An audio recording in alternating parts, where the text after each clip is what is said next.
ಎಲ್ಲರಿಗೂ ನಮಸ್ಕಾರ. ನಾನಿವತ್ತು ಸೂಪರಾಗಿ ಕಜ್ಜಾಯನ ಹೇಗೆ ಮಾಡೋದು ಅಂತ ತೋರಿಸ್ತೀನಿ. ಫಸ್ಟ್ ಟೈಮ್ ಕಜ್ಜಾಯ ಟ್ರೈ ಮಾಡಿದವರು ಕೂಡ ಚೆನ್ನಾಗಿ ಬರುತ್ತೆ. ಅಷ್ಟು ನೀಟಾಗಿ ಈಸಿಯಾಗಿ ಮಾಡ್ಬೋದು.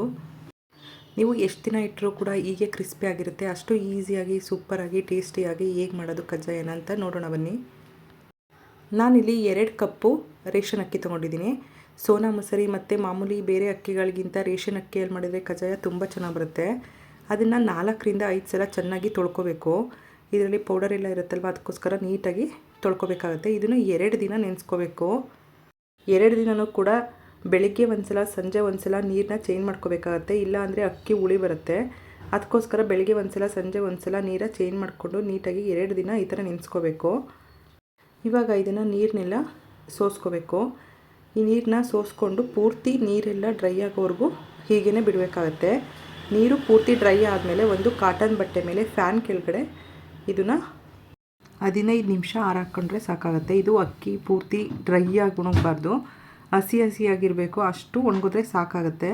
ಜಾಸ್ತಿ ಎಲ್ಲ ಒಣಗಿಸಿದ್ರೆ ಅಕ್ಕಿ ಪೌಡರ್ ಥರ ಆದರೆ ತುಂಬ ಟೇಸ್ಟ್ ಚೆನ್ನಾಗಿ ಬರಲ್ಲ. ಅದು ಹಿಟ್ಟೆಲ್ಲ ಮಾಡುವಾಗ ಚೆನ್ನಾಗಿ ಬರಲ್ಲ. ಅದಕ್ಕೋಸ್ಕರ 15 ನಿಮಿಷ ಅಕ್ಕಿ ಹಸಿ ಇರಬೇಕು, ಅಷ್ಟು ಒಣಗಿಸ್ಕೊಂಡ್ರೆ ಸಾಕಾಗುತ್ತೆ.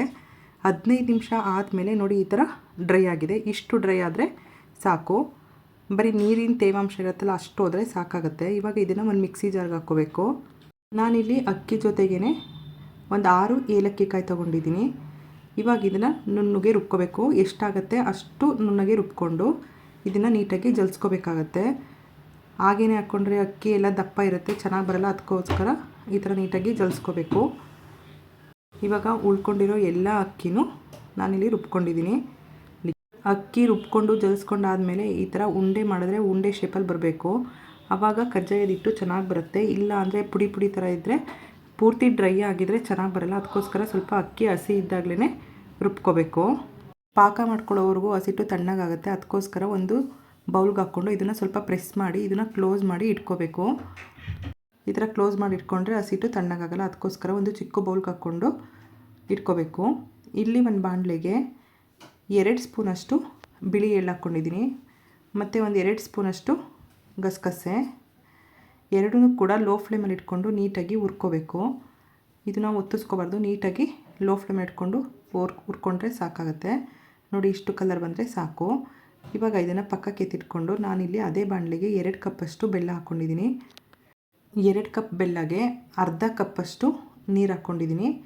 ಇದನ್ನು ನೀಟಾಗಿ ಪಾಕ ಬರೋವರೆಗೂ ಬೇಯಿಸ್ಕೋಬೇಕಾಗತ್ತೆ. 2 ಕಪ್ ಅಕ್ಕಿಗೆ 2 ಕಪ್ಪಷ್ಟು ಬೆಲ್ಲ ಬೇಕಾಗುತ್ತೆ. ಕಜ್ಜಾಯ ಸ್ವೀಟ್ ಇಲ್ಲ ಅಂದರೆ ತಿನ್ನೋಕ್ಕಾಗಲ್ಲ. ಅದಕ್ಕೋಸ್ಕರ 2 ಕಪ್ ಅಕ್ಕಿಗೆ 2 ಕಪ್ಪಷ್ಟು ಬೆಲ್ಲ ಹಾಕ್ಕೊಂಡು ಇದನ್ನು ಪಾಕ ಮಾಡ್ಕೋಬೇಕು. ಪಾಕ ಸ್ವಲ್ಪ ಗಟ್ಟಿನೇ ಬೇಕು. ಅದಕ್ಕೋಸ್ಕರ ಒಂದು ಅರ್ಧ ಕಪ್ಪಷ್ಟು ನೀರು ಹಾಕ್ಕೊಂಡು ಈ ಥರ ಪಾಕ ಬಂದಿದೆಯಾ ಅಂತ ನೋಡೋದಕ್ಕೆ ನೋಡಿ ಈ ಥರ ಸ್ವಲ್ಪ ಹಾಕಿ ಈ ಥರ ಉಂಡೆ ಮಾಡಿದ್ರೆ ಒಂದು ಹತ್ರ ಬಂದು ಕೂತ್ಕೋಬೇಕು. ಈ ಥರ ಆದರೆ ಪಾಕ ಪರ್ಫೆಕ್ಟಾಗಿರುತ್ತೆ ಅಂತ. ಇಷ್ಟು ಪಾಕ ಆದರೆ ಸಾಕು. ಇವಾಗ ಇದಕ್ಕೆ ಹುರಿದಿರೋ ಪುಟ್ಟೆಳ್ಳು ಮತ್ತು ಗಸಗಸೆ ಹಾಕ್ಕೊಂಡು ಒಂದು ಸಲ ಚೆನ್ನಾಗಿ ಮಿಕ್ಸ್ ಮಾಡ್ಕೋಬೇಕು. ಇವಾಗ ಇದು ಒಂದು ಸಲ ನೀಟಾಗಿ ಮಿಕ್ಸ್ ಆದಮೇಲೆ ಸ್ವಲ್ಪನೇ ಅಕ್ಕಿ ಹಿಟ್ಟು ಹಾಕ್ಕೊಂಡು ಮಿಕ್ಸ್ ಮಾಡ್ಕೋಬೇಕು. ಗಂಟು ಏನೂ ಇರಬಾರ್ದು, ಆ ಥರ ನೀಟಾಗಿ ಈ ಥರ ಮಿಕ್ಸ್ ಮಾಡ್ಕೋಬೇಕು. ಒಂದೇ ಸಲ ಹಿಟ್ಟು ಹಾಕ್ಕೊಂಡ್ರೆ ಅದು ಗಂಟಾಗುತ್ತೆ. ಅದಕ್ಕೋಸ್ಕರ ಸ್ವಲ್ಪ ಹಾಕ್ಕೊಂಡು ಈ ಥರ ನೀಟಾಗಿ ಮಿಕ್ಸ್ ಮಾಡ್ಕೊಳ್ಳಿ. ಹಿಟ್ಟು ಹಸಿ ಇರೋದ್ರಿಂದ ಸ್ವಲ್ಪ ತೆಳ್ಳಗಾಗುತ್ತೆ. ಸ್ವಲ್ಪ ಬೇಯಿಸ್ಕೊಂಡಾಗ ಕರೆಕ್ಟಾಗುತ್ತೆ. ನೋಡಿ ಈ ಥರ ಬರಬೇಕು. ಯಾರಾದರೂ ಹಿಟ್ಟು ಹಾಕೋದಕ್ಕೆ ಎಲ್ಪಿಗಿದ್ರೂ ಕೂಡ ತುಂಬ ಈಸಿಯಾಗಿ ಮಾಡ್ಕೋಬೋದು. ಇಲ್ಲಾಂದರೂ ಕೂಡ ನಾವೇನೇ ಈ ಥರ ಮಾಡ್ಕೊಳ್ಳಬಹುದು. ನೋಡಿ ಈ ಥರ ನೀಟಾಗಿ ಮೀಡಿಯಮ್ ಫ್ಲೇಮಲ್ಲಿ ಇಟ್ಕೊಂಡು ಚೆನ್ನಾಗಿ ಬೇಯಿಸ್ಕೋಬೇಕು.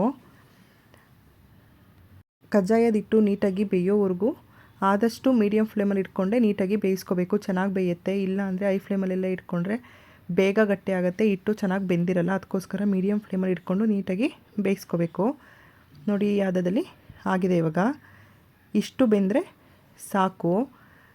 ನೋಡಿ ಎಷ್ಟು ಚೆನ್ನಾಗಿ ಬಂದಿದೆ ಅಂತ. ತುಂಬಾ ಚೆನ್ನಾಗಿರುತ್ತೆ ಕಜ್ಜಾಯ. ಫಸ್ಟು ಟೈಮ್ ಮಾಡೋರು ಕೂಡ ಮಾಡ್ಕೋಬೋದು. ಈ ಥರ ಆದಮೇಲೆ ಒಂದ್ಸಲ ನೋಡಬೇಕು. ಈ ಥರ ಕೈಯಿಗೆ ಅಂಟಬಾರ್ದು. ಈ ಥರ ಕೈಯಿಗೆ ಅಂಟಲಿಲ್ಲ ಅಂದರೆ ಚೆನ್ನಾಗಿ ಬೆಂದಿರುತ್ತೆ. ಇವಾಗ ಅದನ್ನು ಎತ್ತಿಟ್ಕೊಂಡು 1 ಸ್ಪೂನು ಮೇಲೆ ಈ ಥರ ತುಪ್ಪ ಸರೋಬೇಕು. ಇವಾಗ ಇದನ್ನು ಕ್ಲೋಸ್ ಮಾಡಿ 6 ರಿಂದ 8 ಗಂಟೆಗಳ ಕಾಲ ಬಿಟ್ಟು ಕಜ್ಜಾಯ ಮಾಡ್ಕೋಬೋದು.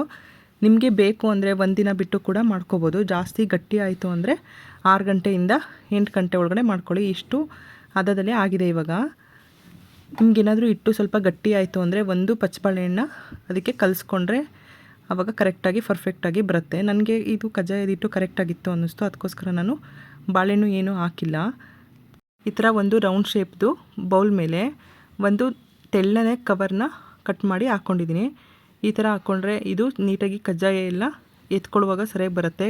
ಅದಕ್ಕೋಸ್ಕರ ಇದಕ್ಕೆ ಸ್ವಲ್ಪ ಎಣ್ಣೆ ಹಾಕ್ಕೊಂಡು ಈ ಥರ ತೆಳ್ಳನೆ ಕವರ್ ಮೇಲೆ ಹಾಕ್ಕೊಂಡು ಇದನ್ನು ಕ್ಲೋಸ್ ಮಾಡಿಕೊಂಡು ಒಂದು ಬಟ್ಲು ತೊಗೋಬೇಕು. ಅದೇ ಥರ ರೌಂಡ್ ಶೇಪಲ್ಲಿ ಕೆಳಗಡೆ ಇರಬೇಕು. ಈ ಥರ ಒಂದು ಬಟ್ಲಿಂದ ಈ ಥರ ನೀಟಾಗಿ ಪ್ರೆಸ್ ಮಾಡ್ಕೋಬೇಕು. ಈ ಥರ ಮಾಡಿಕೊಂಡ್ರೆ ತುಂಬ ಈಸಿಯಾಗಿ ಬರುತ್ತೆ. ಅದಕ್ಕೋಸ್ಕರ ಈ ಥರ ನೀಟಾಗಿ ಪ್ರೆಸ್ ಮಾಡಿಕೊಂಡು ನಿಮಗೆ ಎಷ್ಟು ಅಗಲ ಬೇಕಾಗುತ್ತೆ, ಎಷ್ಟು ದಪ್ಪ ಬೇಕಾಗುತ್ತೆ ನೋಡಿಕೊಂಡು ಮಾಡ್ಕೋಬೇಕು. ಪರ್ಫೆಕ್ಟ್ ಸೈಜು ಮತ್ತು ದಪ್ಪ ಬೇಕು ಅಂದರೆ ಇಷ್ಟು ಮಾಡಿಕೊಂಡ್ರೆ ಸಾಕಾಗುತ್ತೆ. ಪೂರ್ತಿ ತೆಳ್ಳಗಿದ್ರೂ ಕೂಡ ಚೆನ್ನಾಗಿರಲ್ಲ. ಅದಕ್ಕೋಸ್ಕರ ಇಷ್ಟು ದಪ್ಪ ಮಾಡಿಕೊಂಡು ಇದನ್ನು ಮಧ್ಯದಲ್ಲಿ ಒಂದು ಹೋಲ್ ಮಾಡ್ಕೊಂಡಿದ್ದೀನಿ. ನಿಮ್ಗೆ ಈ ಥರ ಹೋಲ್ ಬೇಡ ಅಂದರೂ ಕೂಡ ಹಾಗೆ ಮಾಡ್ಕೋಬೋದು. ಹೋಲ್ ಮಾಡಿಕೊಂಡ್ರೂ ಆಗುತ್ತೆ. ನೋಡಿ, ಇವಾಗ ಫ್ರೈ ಮಾಡೋದಕ್ಕೆ ಒಂದಷ್ಟು ಕಜ್ಜಾಯ ರೆಡಿ ಮಾಡಿ ಇಟ್ಕೊಂಡಿದ್ದೀನಿ. ನಾನಿಲ್ಲಿ ಎಣ್ಣೆ ಕಾಯೋಕೆ ಇಟ್ಕೊಂಡಿದ್ದೆ. ನೀಟಾಗಿ ಎಣ್ಣೆ ಕಾಯ್ದಿದೆ, ಅದಕ್ಕೆ ಹಾಕ್ಕೊಂಡು ಒಂದೊಂದೇ ಹಾಕ್ಕೊಂಡ್ರೆ ಒಳ್ಳೆಯದು. ಇಲ್ಲಾಂದರೆ ಒಂದಕ್ಕೊಂದು ಅಂಟ್ಕೊಬಿಡುತ್ತೆ. ನೋಡಿ, ಇದನ್ನು ಎರಡೂ ಸೈಡು ನೀಟಾಗಿ ಮೀಡಿಯಮ್ ಫ್ಲೇಮಲ್ಲಿ ಬೇಯಿಸ್ಕೋಬೇಕು. ಹೈ ಫ್ಲೇಮಲ್ಲಿ ಬೇಯಿಸ್ಕೊಂಡ್ರೆ ಒಂದೇ ಸಲ ಕಪ್ಪಗಾಗುತ್ತೆ. ಅದಕ್ಕೋಸ್ಕರ ಆದಷ್ಟು ಲೋ ಫ್ಲೇಮು ಮೀಡಿಯಮ್ ಫ್ಲೇಮಲ್ಲಿ ಇಟ್ಕೊಂಡು ಬೇಯಿಸ್ಕೊಳ್ಳಿ. ನೋಡಿ, ಈ ಥರ ನೀಟಾಗಿ ಕಲರ್ ಚೇಂಜ್ ಆಗೋವರೆಗೂ ಬೆಂದರೆ ಸಾಕಾಗುತ್ತೆ. ಇದು ಎಣ್ಣೆಯಿಂದ ತಕ್ಷಣ ಅದು ಸಾಫ್ಟಾಗೇ ಇರುತ್ತೆ. ಆಮೇಲೆ ತುಂಬ ಗಟ್ಟಿಯಾಗುತ್ತೆ. ಅದಕ್ಕೋಸ್ಕರ ಸಾಫ್ಟಾಗಿದೆಯಲ್ಲ ಅಂತ ಅಂದ್ಕೋಬಾರ್ದು. ಈ ಥರ ಸಾಫ್ಟಾಗಿದ್ದಾಗಲೇ ಎಣ್ಣೆನ ಈ ಥರ ಪ್ರೆಸ್ ಮಾಡಿಕೊಂಡು ತೆಗೆದು ಇದನ್ನು ಎತ್ತಿಡ್ಕೋಬೋದು. ಈ ಥರ ಜಾಲರಿಗೆ ಹಾಕ್ಕೊಂಡ್ರೆ ಉಳಿದಿರೋ ಎಣ್ಣೆ ಕೂಡ ಎಲ್ಲ ಸೋರೋಗಿರುತ್ತೆ. ನೋಡಿ, ಇವಾಗ ಎಲ್ಲ ಕಜ್ಜಾಯನೂ ಬೇಯಿಸಿಟ್ಕೊಂಡಿದ್ದೀನಿ. ನೋಡಿ, ಈ ಥರ ಕ್ರಿಸ್ಪಿಯಾಗಿ ತುಂಬ ಚೆನ್ನಾಗಿ ಬಂದಿದೆ. ಒಳಗಡೆನೂ ಕೂಡ ತುಂಬಾ ಚೆನ್ನಾಗಿ ಬೆಂದಿದೆ. ನೀವು ಕೂಡ ಒಂದ್ಸಲ ಟ್ರೈ ಮಾಡಿ ನೋಡಿ. ಇದೇ ಅಳತೆಯಲ್ಲಿ ಇದೇ ಥರ ಮಾಡಿ ನೋಡಿದ್ರೆ ಖಂಡಿತವಾಗ್ಲೂ ಪರ್ಫೆಕ್ಟಾಗಿ ತುಂಬಾ ಚೆನ್ನಾಗಿ ಬರುತ್ತೆ ಕಜ್ಜಾಯ. ಇದನ್ನು ನೀವು ಏರ್ ಕಂಟೈನರ್ ಬಾಕ್ಸಿಗೆ ಹಾಕಿಟ್ಕೊಂಡು ಎಷ್ಟು ದಿನ ಬೇಕಾದರೂ ತಿನ್ಬೋದು. ತುಂಬಾ ಚೆನ್ನಾಗಿರುತ್ತೆ. ಒಳಗಡೆ ಎಲ್ಲ ಚೆನ್ನಾಗಿ ಬೆಂದಿರೋದ್ರಿಂದ ಎಷ್ಟು ದಿನ ಬೇಕಾದರೂ ಇರುತ್ತೆ. ನಿಮಗೂ ಈ ವಿಡಿಯೋ ಇಷ್ಟ ಆಯಿತು ಅಂದರೆ ಪ್ಲೀಸ್ ನಮ್ಮ ಚಾನಲ್ನ ಸಬ್ಸ್ಕ್ರೈಬ್ ಮಾಡಿ.